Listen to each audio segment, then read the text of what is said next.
Is about online training, and especially as it relates to millennials. And we have Brian Sauder with us, who is what is your title? Education Director, or close enough? Dove International. And he introduced himself earlier. Um, and you heard from Caitlin, and Caitlin, we didn't hear from your friend. So for Rebecca, just tell everybody who you are, since we didn't hear from you yet.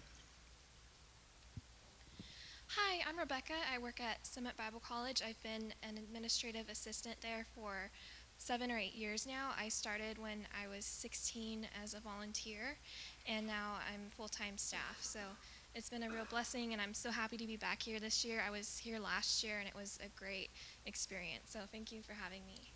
Great. And Summit Bible College is in Bakersfield, right? It's Bakersfield, California, and that's Victor. Dr. Jeff Victor. I always get that wrong. I always want to call him Victor. All right. So, and okay. So Summit Bible College was founded, I have my coffee now, so watch out. It was founded in 1996. We were an online college before anything, and we started out of Dr. Victor's living room in 1996. In year 2000, we started having classes in the community, and we got a building in about 2000. Here 2001, yeah, we got a building. So we are in a building right now, and we have several local students. How many would you say, wild guess? I would say combining Spanish and English locally, we have about 800 students locally, but we're all over the world. So we're international. We are in 8 different countries, and we're in, I think, every state. So students can earn their education online. We film the videos. We put them online so people can watch them. We have a full-on online program where people can take their tests and interact with the professors, and it's just amazing. Our mission is to equip Christian leaders to help those in need. Praise God. Thank you. Also, I saw you come in. Tell us who you are and what's your ministry. Dr. Caretha Crawford. I am the founder and serve as the apostle of the Gateway to Wholeness Church Ministries in Largo, Maryland. Also the founder of In Pursuit of His Presence Worship Arts Ministries in Largo, Maryland, Jacksonville, North Carolina, and Decatur, Georgia. The worship ministry is actually a worship school. It's a 1-year program. So far we've graduated 8 classes in Maryland and 3 classes in Jacksonville and 1 class in Decatur, Georgia. Yes, it's the worship arts, yes. So our emphasis is on liturgical dance. So we are training those who have a desire in our heart to worship God through the arts. And let's see. Would you like to say something about who you guys are? Oh, thank you. I'm old enough to be his mother. I'm Dr. Faith Frederick, founder and president of Faith Christian University in Orlando. This is Dr. Dave Bush, our vice president, whom we're transitioning. Well, we started, my late husband and I started it in 1995 as just about Little Bible Institute, just with a heart to serve. We were kind of resurging from many years of ministry and him in business, and we thought rather than retire, we'd refire. So we both submitted to a little Bible school and just kind of got that flame burning again, and just started teaching people the Bible. And then before we knew it, people began to take it seriously. So we affiliated with Doug Wingate down in Tampa with Life Christian University, and he trained me and everything. And so 5 years later, we went to the state of Florida and sought our own independence, and so became Faith Christian University, and that's what we've been doing all of these years, for 25 years. And we have a full Bible and theology program. We network with the American Association of Christian Counselors and offer a degree program in Christian counseling, and we did ministry leadership and all that. but we're embarking. One of the things we're excited to learn from everybody else that's doing it is our Leadership Institute that will start in September. And I'm fascinated by how you're talking about bringing the manifestations of the Holy Spirit into your school. I'm really interested in that. I'm an old-time Pentecostal, so I'm interested in that. All right. Well, let's bring up Brian Sauder.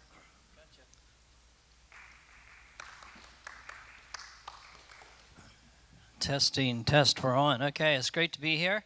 Good. Look forward to chatting and getting to know everybody and comparing mistakes and successes here in the next few days. I always look forward to this gathering and have evaluated each year. Like, yeah, I want to go again. I want to learn more, and I want to compare notes with these men and women who are doing training. And so, just briefly. This session was supposed to be tomorrow afternoon, and so I don't have any amazing PowerPoint because of that. So we're getting to today, but I find that I think more creatively sometimes with a pen or a pencil in my hand and just scribble and draw and that kind of thing. But so we're going to take a look here. I'm going to tell you a little bit about, first of all, I'd like us to agree on some common truth. All right, first of all, I'm going to tell a story. Is that me? Anyway, then we're going to agree on some common truth, and then we're going to jump into the session here. So anyway, we should have a lot of fun together. So a couple months ago, and maybe 6 or 8 weeks ago, I'm sitting in my office, just finished up, like I was working on a project, bam, bam, bam, bam, we're done. Finishing one project before I'm going to the other next thing I was going to do. And I'm like, hey, you know what? I'm going to run out to Starbucks to get a cup of coffee. So, I just whip out and just jump in the car and start, the Starbucks is whatever it is, just across town there, maybe, 5 or 6 miles. So I just pulled out and I'm not just trying to mind my own business, trying to just go for coffee. Very simple thing, go for coffee. But somehow sometimes simple things get complicated. So anyways, I come up to a red light, we drove a mile or two, and I come up to a red light, and I saw this guy in front of me. It's a guy, and looked at a woman, it must have been his wife. And they're like, I'm looking at them, and he is like giving her the business. Like he is going up and down and just the venom. I'm watching this from the car behind him, giving this venom to his wife, and complaining and this and that and the other thing. And so I'm like, wow, that's terrible. I can't believe he's doing that. And then I start to look a little closer, and I'm like, wait, he's not giving that to his wife. He's doing that into the rearview mirror. Like that venom was pointed at me. And so he's like this and fist and everything. And I'm like, I didn't know what I did. I'm pretty sure he was in front of me, so I know I didn't pull out in front of him. I didn't think I was really tailgating or being too close or anything. So after a while, he finally gets tired of the rearview mirror, and then he rolls down the window, okay, and now he's got his fist out the window, and he's like, has a few choice words, which I won't repeat here, and so forth. And I'm like, I was feeling both good and bad at the same time. Like I really messed this guy up, but I don't know what I did, so I can't even feel bad, And I'm like, wow, do I want to follow him? The light changed, and he turned off, and I'm like, okay, wait, I'm not a former Navy SEAL, okay, no martial arts training. Like, I'm small in stature. My son, I got a big son. If I had a fight, I'd take him along. He wasn't along, so I'm like, no, I'm just going to mind my own business and go ahead. And so I never did find out. Maybe if I tell the story long enough of times, I'll have somebody come up after a meeting and say, hey, it was me, and you did this. But I still, to today, don't know what I did. And I feel like a little bit like that about this topic here with online training. Like we're doing this, but we're very much just learning on the fly. We've done some research. We're going to hit this thing, and we're hoping by the end of July to have everything up here. So I'm going to tell a little bit of our story and how we got to this point, how we did webcasting. So I know each of us are at different places here with our curriculums and with our schools, and some are just starting. And so hopefully our story will stir some thinking, and hopefully you'll be able to have an impact, whether you know what you're doing or not, okay? Because God a lot of times uses people that don't know what they're doing. So on our program here, the title is, I thought we should get some common truth here together. We had, this is training what, boomers, right? And then what was next? Busters, okay, and then bridgers. We're going to use the word millennials because that's one I like. Millennials, and then what was this here? Come here. What's it say on there? It says Generation Y? Gen Z. Gen Z. Okay. Hey, thank you, Dave. Gen Z.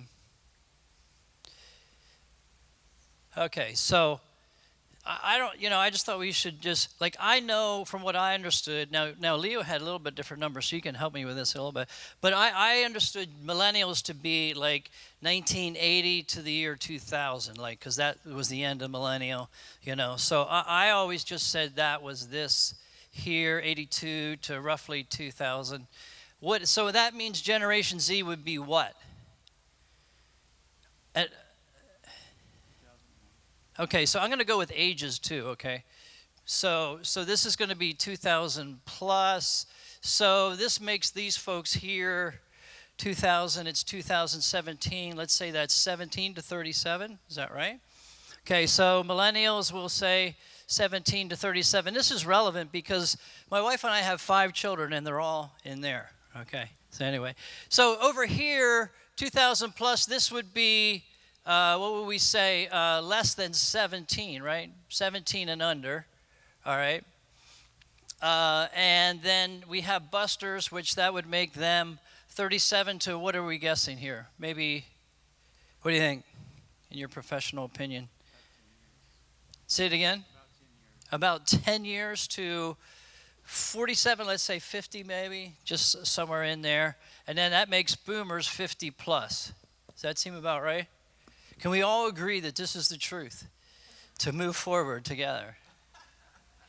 So, just for the purposes of our discussion, for our days together, so over here, Generation Z then, which I understand that because I've heard Generation X, I've heard millennials called Y too. Is that, you've heard that as well? And then Generation Z would make sense that. So it's too soon to tell with this generation, but so like over here, Generation Z, that's like our youth groups and Christian schools that's their area of activity. That's where they're working right now.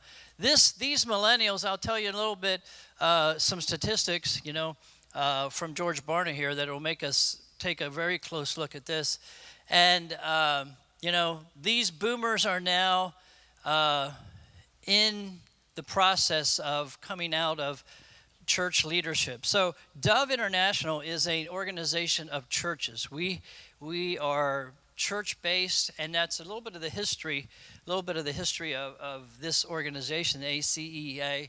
Was founded on the context that education institutions are not high and mighty separate above the church, but that the church, in a few words, we would say the apostolic or the church would have authority over the educational institutions. So that was always for ACEA, that was always, or in our genes, so to speak, that, that education or knowledge would not triumph and tell the church what to do, but the church would always be in this place of spiritual authority, and the teachers then, the training institutions would be just like disseminating the kingdom through these various strategies and so forth. And so for Dove, like we have many churches, and we're in 25 countries and all that kind of thing. And so when I hear George Barna say a statistic like this, that 40% of pastors are going to retire in the next 10 years, that changes our organization. So not only we have pastors who are in that demographic, that 55 to 65 demographic, that they're going to be retiring. And we don't have people, we're aware that those folks are not training someone to come after them, all right? And so here's the pool. It's either going to be the busters or the millennials. So, sometimes I would just say it like this: look out for the millennials, because they're coming. The church is going to be theirs, all right? And so my study helped me with this, just some of the things that we're going to unpack today. I'll just give you this little bit of history, because it helps to really focus on this, who millennials are, and at the same time, how they learn, and how that helps them online, and so forth. Now, Leo, you can help me with this. Help me with modernity and post-modernity here, okay? Where would you say modernity started coming down and post-modernity started rising? 1950. Okay, now we got, all right, I stopped writing numbers here. So this was, okay, so that's 1980 top end, and 1965. So it's here. So we have now post-modernity rising up here, and we have modernity coming down here. Would that be a fair kind of a picture representation of what's happening? So we're kind of caught in the middle of all of this that's happening, where the influence of modernity is decreasing and the influence of post-modernity is increasing, as Leo painted out here for us so well. And so there's a time of transition. So we don't know what this group is going to look like, but we have a pretty good idea of what this group is here. And I first happened on some of this stuff because, like I said, we're looking at training up church leaders and pastors. And our organization, Dove International, has our kind of main focus for the last number of years is what we've called our 2020 challenge, which is to plant or engage with 1,000 churches by the year 2020. So having started at around 250 churches 3 years ago, we're now at about 450. So for us to be on task with planting and engaging that many churches, or that many in different nations of the world, we have to have leadership training. I mean, it's got to work. It's got to be, the gears have to be meshed. We don't have time for anything else. We have to keep our leadership training and development. So our focus has always been leadership training, leadership and ministry training, because again, we've all heard the scriptures, Ephesians chapter 4, he gives apostles, prophets, pastors, teachers, evangelists to equip the saints to do the work of ministry. So there's the two arms of our school, leadership and ministry. And so we always tell people, or I always tell people, like, there's just two seats on this bus. It's leadership, and some are leaders, but all minister. Okay, so there's no room for a U-Haul on the back, for those that just don't want to go to hell. That's just not a part of this package. In the kingdom, we have leadership and we have ministers, and so that's where we are encouraging people. Now, they don't all have to be church leaders. Some of them are going to be leaders in the marketplace. Some of them are running for offices, but everyone is called to lead in some way. And so just giving that as a background, that kind of helps us focus on what our main thing that we're trying right now to achieve with our online learning, which I'll just unpack here in just a little bit. Let me circle back to this Barna stuff that came out in January. The average age, the whole thing about pastors retiring, right now the average age of pastors in churches is 54. Okay, that's the average age. So just think about that. Maybe think about your church. How old's the pastor? I don't know. So the average age, listen to this, 1 in 7 pastors is younger than 40 years old. So not only are they here, but they're here, okay? But the redcoats are coming. The millennials are coming, right? And that's the engine that's going to start to retire. And just the thing I mentioned before was that we have it understood that Barna said that 40% of pastors are going to retire, which really got our attention. Now, we were already jazzed about leadership training, but it really got our attention in a bit of a different way. And so a few years ago, I was just happened across some research, and this is kind of where I started to really, other than having 5 children who were millennials and trying to live with them, I happened across some things, some information that we started to learn about this. So this is just a couple years ago. What Barna did, now Leo already mentioned that we know here's the church, and millennials, some are staying in the church and others are leaving the church. Now you said 2/3, but then 2/3 of 2/3, so somewhere in there. Anyways, let's just say staying and leaving. All right.